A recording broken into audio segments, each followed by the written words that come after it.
Lovelies, it's LegitLovely. Welcome back to the channel. So in today's video, I've been getting a lot of requests about how I make my Sims 4 thumbnails. So that is what I'm going to be showing you guys via tutorial today.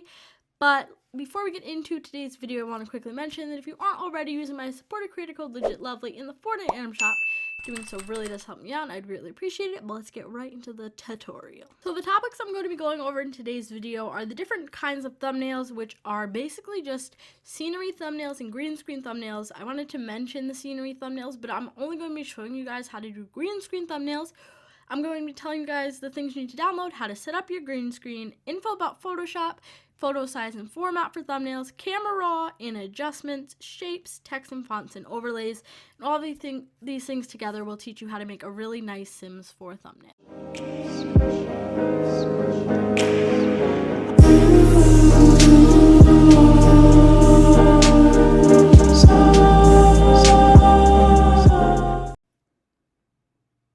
So there are a couple things that you need to download in order to properly take pictures for and make a Sims thumbnail. So the first thing that you're going to want to download is the Studio Lighting by T.O.U. Now because these lights were made after the fact, or because these lights were made before the Cats and Dogs and Seasons updates, they will need a batch fix. So all you need to do is download these lights, put them in a folder in your mods folder, and then download Sims 4 Studio and do the CC light tuning batch fix on the lights. It'll fix the lights. It's very simple, it's very easy, and it'll go by it very quick. Now, because you will be downloading a couple things just for thumbnails, I recommend that you do make a folder in your mods folder titled Studio Set or Studio or something like that. But the next thing that you need to download is a backdrop so that you have the green screen. You can obviously just get a green wallpaper and put the wallpaper on the walls, but I find that using this backdrop is so much easier. So the one that I use is both versions, version 1 and 2 by Helgatisha. Now, the first version comes with 100 swatches and the second version comes with 90 swatches, both of which have green tones, but I will be showing you guys which one I use. Because this is a recolor of an original backdrop, you do just need the mesh right here. It's also linked in the post for Helgatisha, but I will link them separately. Now, next you're going to need Pose Player and Sims Teleporter by Andrew Studio. Also be linked. Everything will be linked to a post on my website where everything will be labeled and linked so you guys can easily do everything. And the last thing you're going to need to download are some poses. Whether you already have poses in your game or you want to download poses simply for a thumbnail, just make sure that you have some poses in your game. But the next thing that we need to go over is jumping into game, where I will show you guys a studio that I actually made for you guys. So I made this studio and it is on the gallery, but I want to quickly mention that unless you have the studio lighting, both backdrops, the mesh for the backdrops, and Sims Teleporter, this studio will not show up exactly like this. I put it on a 20 by 15 lot so that you can easily place it anywhere, and I made it a room. I didn't make it a lot, I made it a room so that if you already have a house that you use, you can just place this right in and it won't take forever. You don't have to have its own lot. I recommend putting it on its own lot, but say you just have a household that you quickly need a thumbnail for, you can do that. So I placed the backdrop with the exact green color that I use for my green screens with the studio lighting in a Sims Teleporter destination. Like I said, I did put this on the gallery for you, so it is just under the name LegitLovely. Let me show you guys what the gallery post looks like. Now when you go to my gallery catalog, obviously you will see nothing, but you just need to include custom content. And it should be my most recent thing unless I upload something before the time this video goes up. It's just called Studio. It's already up there and it says by Cozy Pixels, but that's because I went back and forth on my gallery name. But it says Studio LegitLovely. Add it to your library or place it or whatever, and then I will show you guys how to take pictures with it. Okay, so now that I have my sim on the lot, what I'm going to do is teleport her to the teleporter. Now, if you don't have the teleporter on your lot, for whatever reason, whether it be you've already used it or you need another one, just go into the store. We'll go into like buy mode, and all you have to do is search Sim Teleporter Destination. If you're looking for the backdrop, search backdrop. And if you're looking for the light, search K-E-W-A, Kawaii. Not exactly sure how to pronounce the creator's name. All the stuff is pretty self-explanatory to search for, which is another reason why I really like The Sims 4 is because of the search feature, but that is another topic for another day. Another thing that I want to mention is that if you go back into create a sim after you've placed the sim with the teleporter, it'll move the sim back to either whatever position they were in or a little off. So make sure that you have all the outfits ready and just use MC Command Center to change the outfits. Don't go into a dresser. Don't go into create a sim. Whatever you do, just do MC Command Center, dresser, change outfit, and select the outfit. Okay, now once you've placed the sim, another thing that I recommend doing is getting rid of the plumb bob on top of their head. So what you do is open your cheat window using Shift, Control, C, and type in headline effects, with that being one word, space, and then off. What that'll do is get rid of the plumb bob on top of the head so it's easier to take pictures. Just hit escape. And now you have your sim in front of the green screen. All I need to do now is use pose player as you normally would. I suggest pose by pack. Select a pose. I'm just going to do this set right here and then hit play. One little thing I want to mention is that if you do use reshade, do not use reshade for green screen pictures. It'll have weird shadows that chroma keying the green screen out of sometimes won't remove, and it looks really, really weird. You can easily get the effect of reshade with lighting effects, which I'll be showing you guys later in the video when we get into Photoshop. But you will notice that if you zoom in too much, the green screen will disappear, but you can easily fix that. Just click play, get the sim to do the pose that you want, then enter tab mode from a backed away view. Hit Q to go down, E to go up, WAS need to move forward, and get that perfect angle for your sim. Now, screenshot using C or print screen, hit tab, and you have your screenshot. Now, we're going to jump right into Photoshop. I'm not going to show you guys how to remove the green screen. I am instead going to link a tutorial in the description below because I do it a different way that you need a video editor for, a specific video editor. So I'm not going to show that. I'm going to link the tutorial, however, that I used for the longest time on how to remove green screens. It's by a Second Life creator, and a lot of people use this tutorial, so feel free to use that tutorial. But me cutting out the green screen would just take too long to include in the video. But we're going to jump right into Photoshop now, and I'm going to show you guys how to actually do the thumbnail part of this video. Now, like I said, I am doing this tutorial in Photoshop, so if you aren't using Photoshop or a very, very similar feature, the shortcuts that I'm showing you will be a lot different. Now, there are different places you can get versions of Photoshop, whether you pay for it or you do a trial or whatever. There are other ways to get Photoshop. Check my Tumblr under resources, that's all I'm going to say. But what you need to do is get the correct file size and format. So I have a template for this, but you probably won't in your Photoshop. I use 1280 by 720 pixels. I disable artboards. The resolution is 72 and the background is white. Click create and it'll create, obviously, the document for you. You can technically do thumbnails in 1920 by 1080, but it'll make the file size bigger, and sometimes you will have to actually downsize the file later in order to use it. So I just recommend doing 1280 by 720. That is the file format that YouTube recommends. So now that you have your file right here, what I'm going to need you to do is bring up the screenshot of your sim that already has the green screen removed using the tutorial below, and any backgrounds or lighting effects that you'd like to use for your sims. Thumbnail. Okay, so I have Photoshop open now, like I showed you guys, and I have my green screen removed screenshot, and then just some other backgrounds that I plan on using. So the first thing you want to do is just drag and drop your Sims picture onto the thumbnail, like canvas. Now you're going to have to resize because your screenshot will be most likely taken in 1920 by 1080, and your thumbnail, like I said, is 1280 by 720. So just resize to, get your sim to fit. Put her in the position you'd like. You can obviously move her around later. And then what I recommend doing is locking the layer so that you don't accidentally drag her. If you want to move her again, just unlock the layer. So next, what I recommend doing is hiding this background layer if you want, or you can leave it there, but dragging in the first background that you want to use. Make sure that the first background you want to use, for the most part, is the one that is all the way at the bottom. It doesn't really matter, you can always change it later. I just have certain ways that I like to organize my Photoshop and, my layers and stuff. But what you're going to want to do is you can either leave it like this, or another trick that I can show you guys is go to filter, blur, and then Gaussian blur. Gaussian blur is probably my most used filter or effect. It just blurs everything really well. You can blur it not at all, or you can blur it completely and just get a really good gradient effect no matter what picture it is.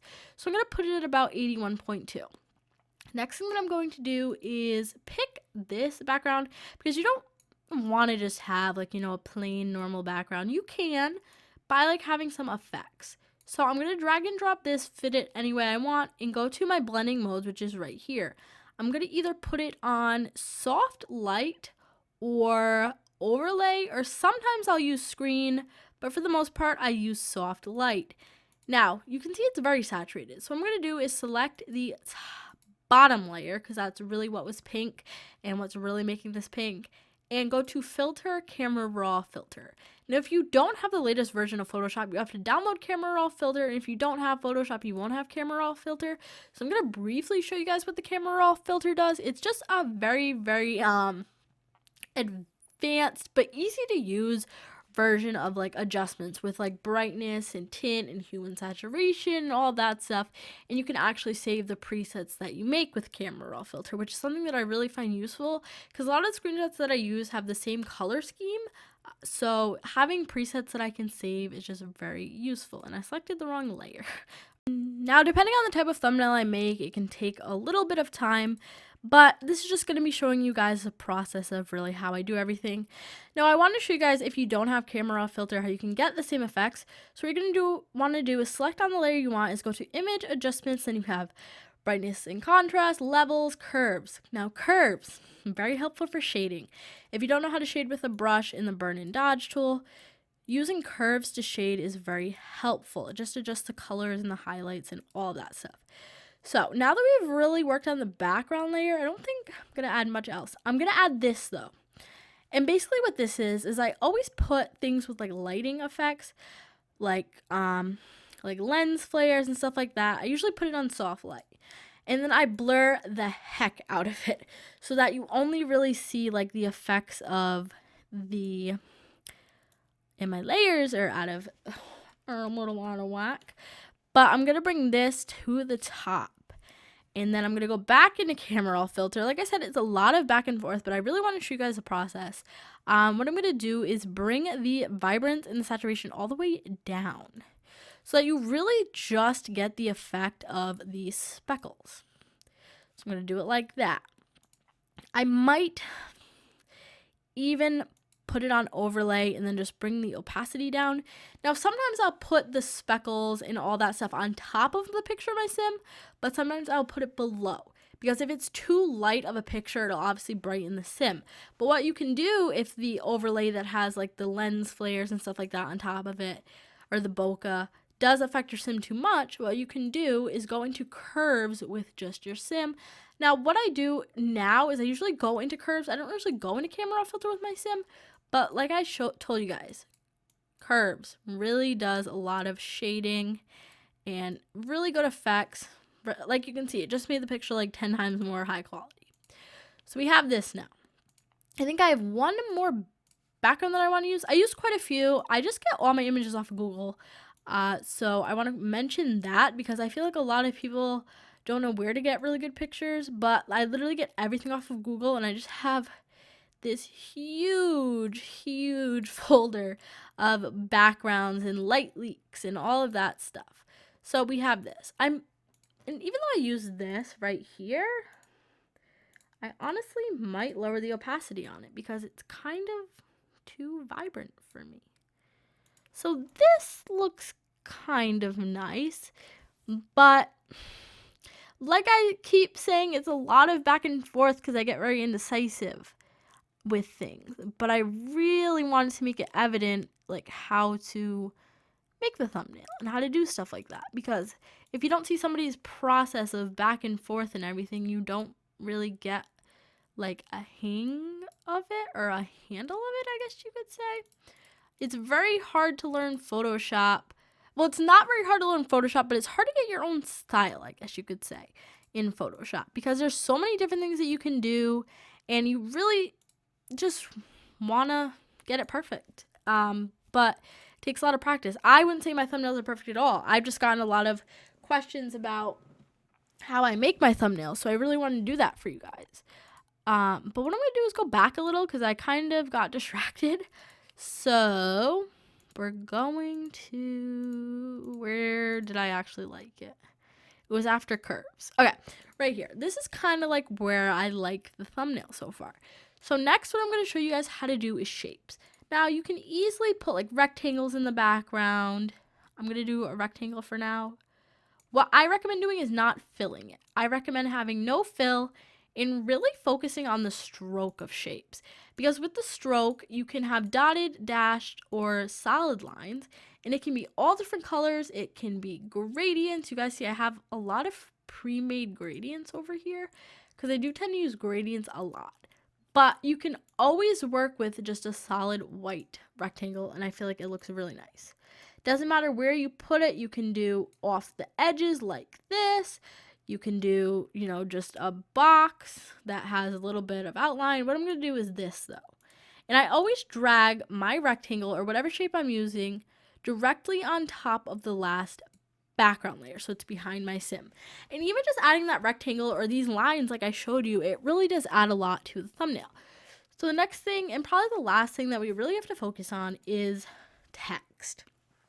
I used to put so much text on my thumbnails, but it's very similar to if you make like a PowerPoint or Google Slides. You want to have minimal words and be able to explain your purpose through the video. So you want to make the thumbnails text be descriptive but not too much words. So for this, all I'm going to write is thumbnail tutorial. Now, a couple places you can get fonts are online and they're free. They're very easy to install. I'll link a couple of the font pages that I get fonts from in my website post because it's very hard to it's not hard to find, but if you don't know what you're looking for and you just want like a big directory of a bunch of different fonts, like I said, just go to the links that I have under fonts. So all I am going to do on this thumbnail as far as text is thumbnail tutorial. It's that simple, it's that easy, and it literally just describes the video. Now, when I do like create a Sims, I could easily write the theme and then do create a Sim, or do like for my last video, for example, the title was long, but it was a spring has sprung, create a Sim.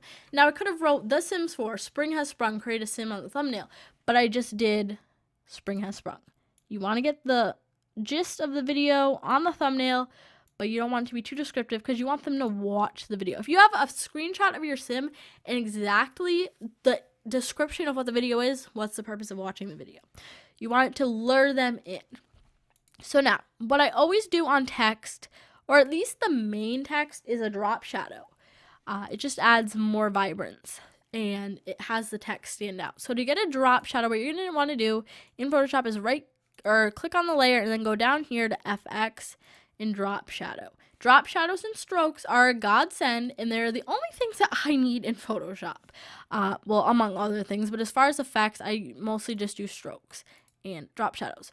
Drop shadow, mess around with the settings, don't make the opacity too high, mess with the distance, spread and size, and then go to stroke. Now, you don't need a stroke on your text. Obviously, it's not mandatory, but I try to go with a gradient, what's it called? Hello, lovely, a gradient stroke, because I feel like it looks the nicest. So I'll mess around with it, and then we have this. This is literally just how I make my thumbnails. It's a lot of trial and error, it's a lot of back and forth, but another thing that you can do is add like little like clip art. Now, if you go to, for example, Photoshop and you look for, I don't know, like a flower emoji PNG or something, you can add that. This is literally that folder that I told you guys about where I said I had a bunch of different backgrounds. I can't release this, unfortunately, because they're from so many different people, and I've just gathered it from Google along the time, so it shouldn't be hard for you guys to do the same. Plus, I want you guys to make your background folders unique to you. If I give you guys my background folder, you'll literally be able to recreate my thumbnails, and we're not about to be doing that. So, I'm just going to add like this.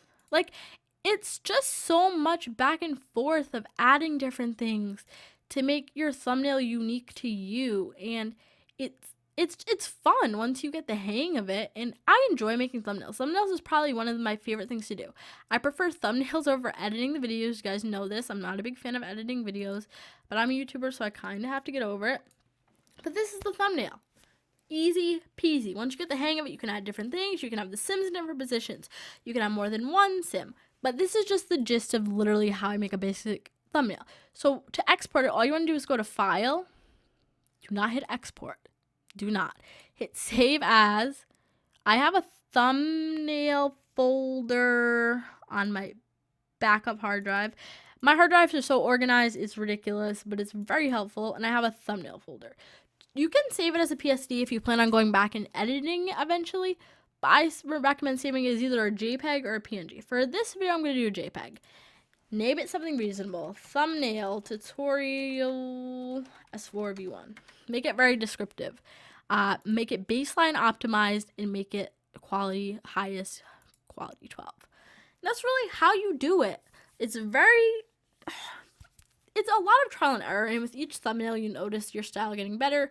Some of my first thumbnails, oh honey, they were horrible, but now I get a lot of compliments on my thumbnails. I feel as though I still have room to improve, but the amount of compliments I used to get on my thumbnails to how many I get now, and the fact that people actually want tutorials on them, shows that improvement does happen with practice.